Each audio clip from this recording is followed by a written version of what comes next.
Bismillahirrahmanirrahim. Assalamualaikum warahmatullahi wabarakatuh. Alhamdulillahi rabbil alamin, wassalatu wassalamu ala asyrafil anbiya'i wal mursalin, Sayyidina Muhammadin wa ala alihi wa sahbihi ajma'in, amma ba'du.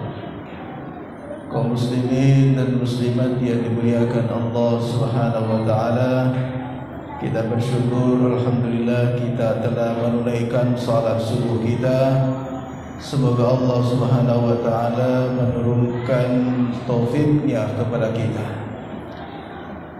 Bapak-bapak, ibu-ibu kaum muslimin dan muslimat yang dimuliakan Allah Subhanahu wa taala, seperti yang telah kita katakan, dan seorang ulama namanya Fudail bin Iyad mengatakan bahwa syarat diterimanya ibadah itu cuma dua saja, yaitu ikhlas dan benar.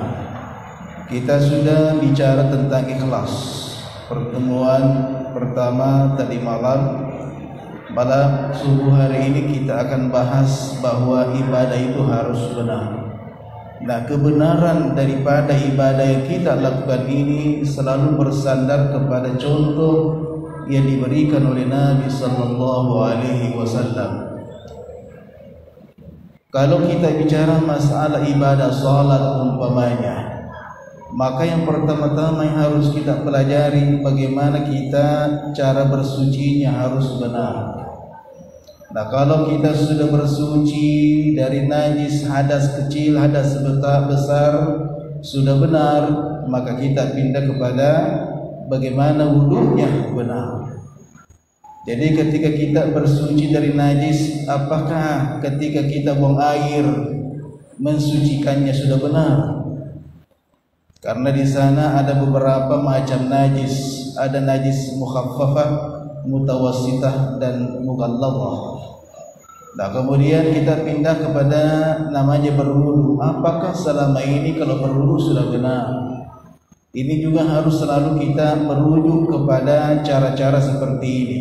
Kadang kita pandang ente, padahal mungkin selama ini ketika kita mencuci tangan ke siku tidak basah sikunya. Ketika kita mencuci muka kita tidak semuanya basah. Nah, ini perlu ada namanya pelajaran, contoh dari ulama-ulama kita. Kemudian pada saat kita mencuci kaki kita, apakah tumit kita di belakang sudah basah atau belum? Ini juga harus kita pelajari. Nah, yang terpenting dari wudu itu adalah niatnya. Di mana kita berniat? Di sini ulama kita mengatakan pada saat kita mau mencuci tangan kita, di situ ulama mazhab Imam Malik mengatakan sudah bisa berniat. Kita sudah berniat di situ, saya sengaja berwudu mengangkat hadas kecil karena Allah. Itu niatnya, dalam hati tak bilang begitu. Nah, Imam Ahmad mengatakan harus bismillah sebelum mencuci tangan. Bismillah, sekalipun yang lain mengatakan sunat hukumnya. Bismillahirrahmanirrahim. Cuci tangan tak sambil berniat. Ketika kita mencuci muka tak, Imam Syafi'i mengatakan di situ letak niatnya. Berniat lagi di situ. Tidak apa-apa double niatnya. Yang penting wudu benar. Apa sih susahnya kita niat? Susahkah itu berniat, Pak? Kalau 2 kali, beratkah itu? Tidak berat. Kita sudah yakin wudunya sudah benar, kita pindah lagi mandi junubnya. Mandi junub kan intinya basah semua badan kita, selesai. Kita siram dari ujung kepala sampai ujung kaki, basah semua sudah basah. Di mana niatnya? Di mana air kita letakkan pertama kali, di situlah niatnya. Ketika saya siram bahu kanan, niat mungkin, saya mau siram, saya mau niat ketika menyiram kepalaku, boleh. Di mana saja boleh berniat, tidak ada ketentuan. Jadi mandi junub gampang sekali, basah semuanya disertai dengan niat. Kalau mau berwudu dulu boleh, mau berwudu sesudahnya boleh, gampang. Kemudian kita pindah lagi namanya apa niatnya mandi junub? Saya sengaja mandi junub mengangkat hadas Hadas apa? Hadas kecil, hadas besar. Saya sengaja mandi junub mengangkat hadas besar karena Allah Subhanahu wa taala.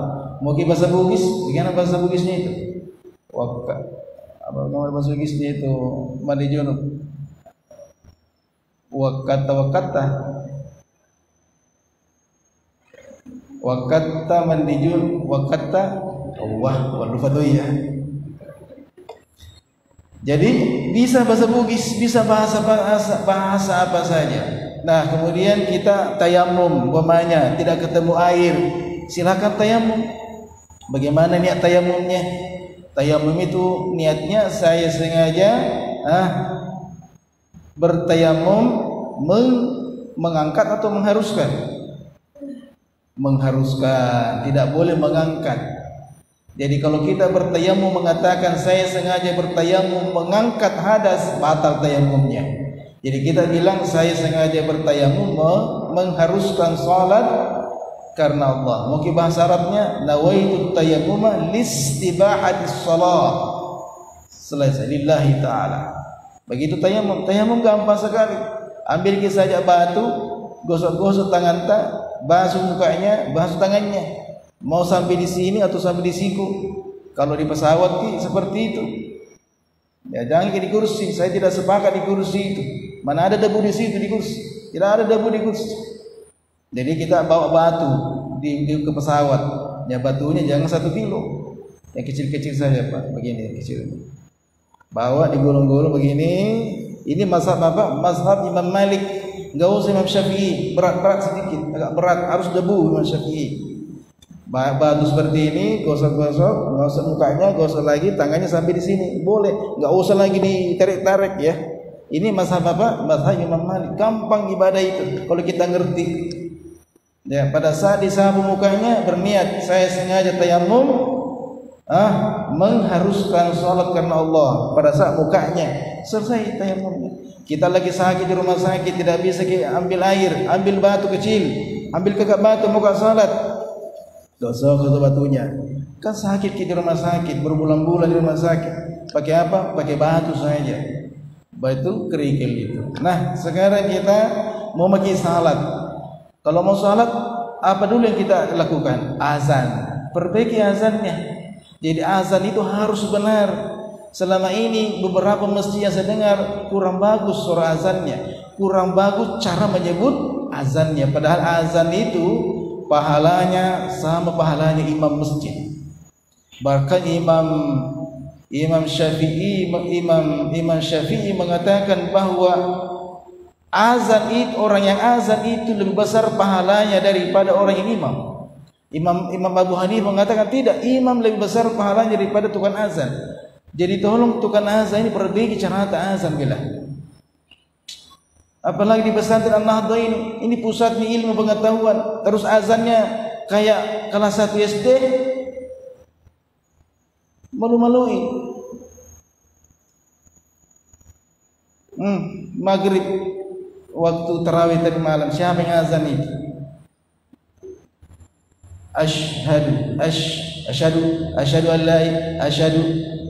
an la benar bilangin asyhadu ada bahasa Arab asyhadu. Yang ada itu asyhadu an la ilaha illallah. Asyhadu mana hanya hilang nih. Ini ibadah ini bapak-bapak, ibu-ibu. Jangan dipandang enteng, ini ibadah. Tapi kalau daripada cengeng, itu harus benar. Asyhadu. Bagaimana caranya menjebuk haknya? Tafallampahi sya'nya. Pasti sebut haknya. Tapi kalau pendek sya'nya, hilangi haknya. Asyhadu. Pasti sebut haknya kan?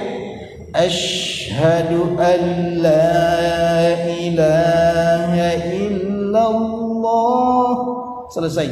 Illallah kan hak terakhirnya. Jadi hak Allah begitu. Jadi ujungnya di hidung surahnya.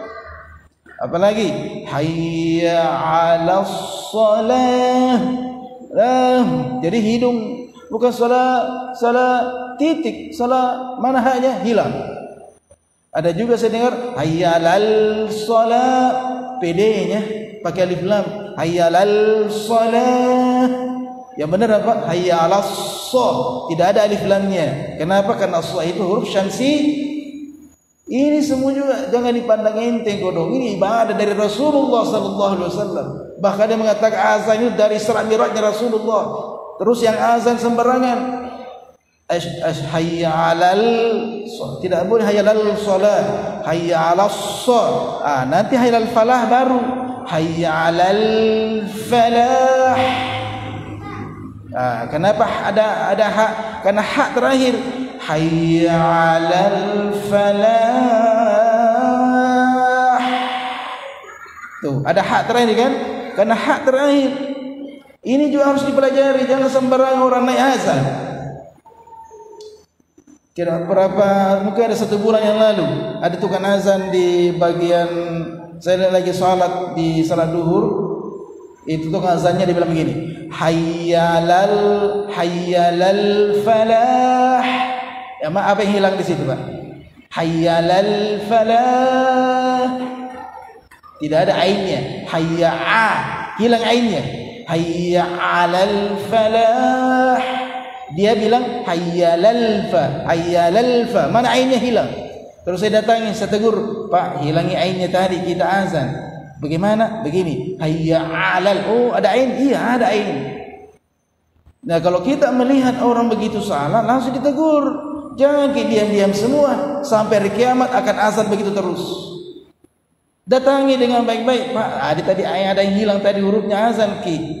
Dengan baik, dengan bahasa yang baik. Iya. Sekarang azannya sudah bagus. Sekarang kita pindah kepada salatnya. Coba lihat prosesnya ibadah salat itu tinggi sekali, lama sekali. Mulai salat, apanya yang berbahaya kalau salat? Bacaannya. Tidak boleh salah bacaannya salat. Yang mana itu 4 saja rukun salat, di 4 bacaan salat tidak boleh salah. Kan banyak itu bacaannya salat, banyak ya. Tapi 4 saja tidak boleh salah. Mulai dari takbirnya tidak boleh salah. Yang kedua al-fatihahnya tidak boleh salah. Yang ketiga ketika syahadatnya, asyhadu an la ilaha illallah wa asyhadu anna muhammadan rasulullah, tidak boleh salah sebut di sini. Yang keempat adalah assalamu alaikum warahmatullah. Tidak boleh assalamualaikum warahmatullah. Assalamualaikum. Warahmatullah. Ada alif lam di situ. Assalamu alaikum warahmatullah. Ada haknya terakhir di situ. Jadi bacaan-bacaan 4 macam bacaan ini tidak boleh salah. Bagaimana cara tidak salah? Guru ki, belajar ki. Bapak ibu mengira orang yang pandai baca Al-Quran itu tidak belajar, itu bertahun-tahun lamanya. Nah, bapak mau sehari langsung mau tahu? Tidak bisa. Terus mau masuk surga? Surga itu mahal. Jadi butuh namanya ilmu pengetahuan.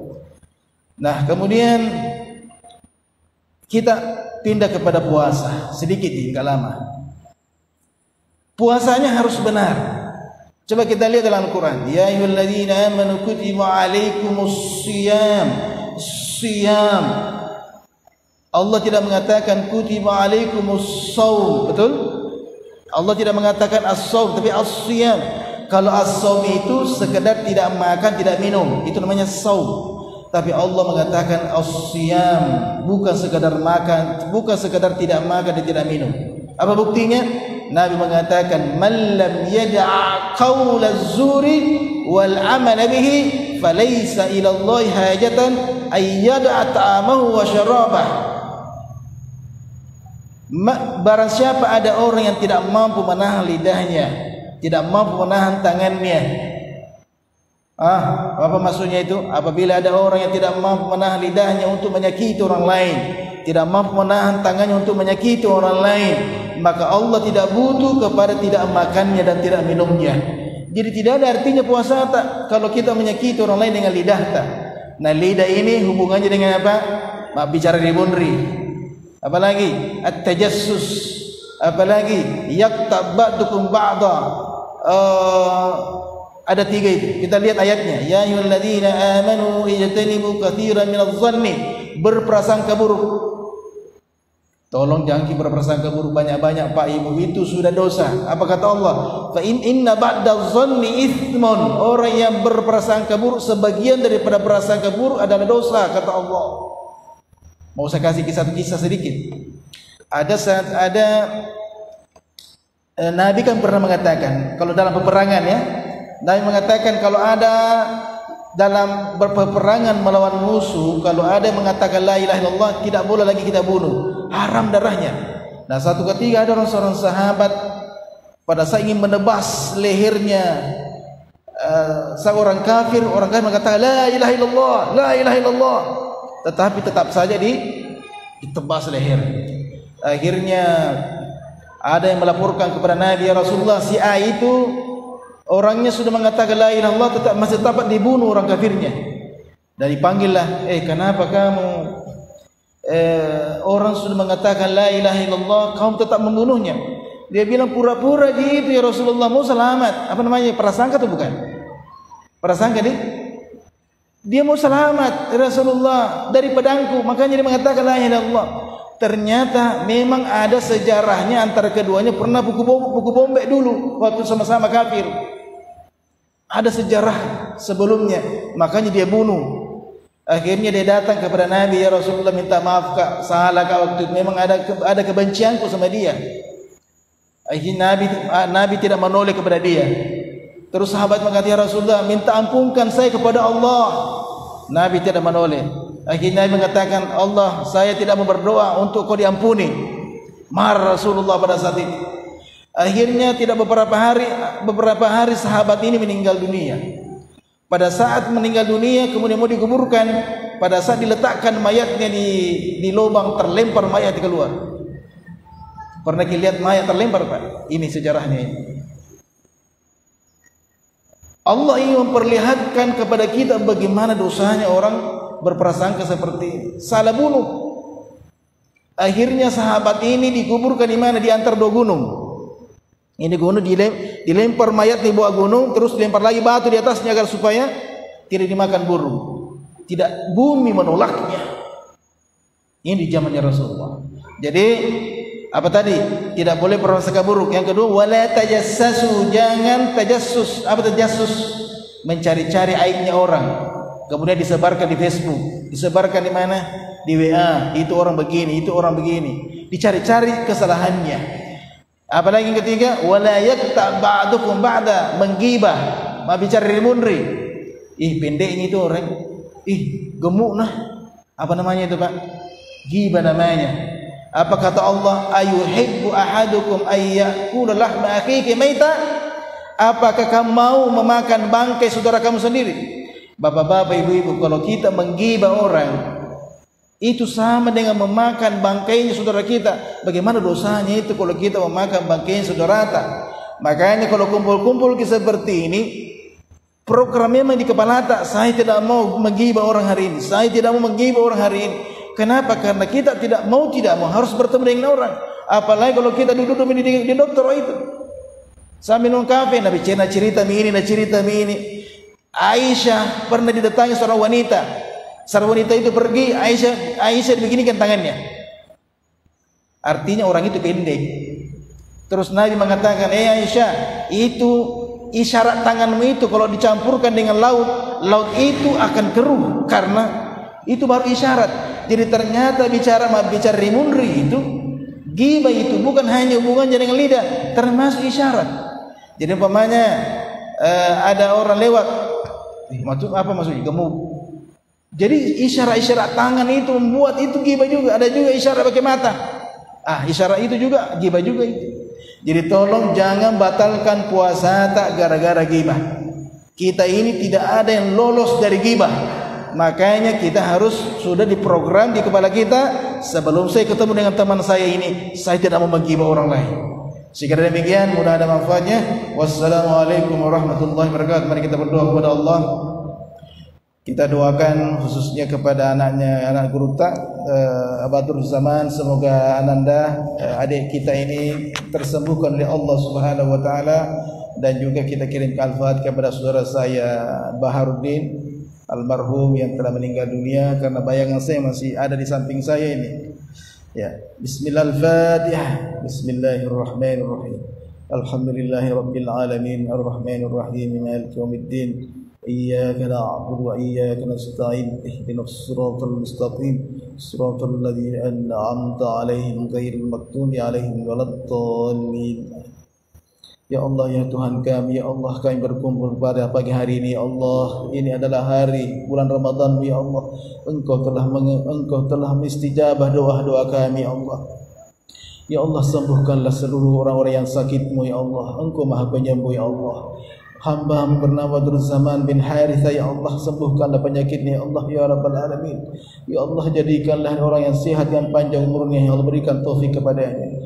Ya Allah, kepada saudara kami almarhum Baharudin, ya Allah, ya Allah, cahayailah kuburannya, ya Allah, luaskanlah kuburannya, ya Allah, ya Allah, percikkanlah surga, bau surga dalam kuburannya, ya Allah, ya Rabbal Alamin.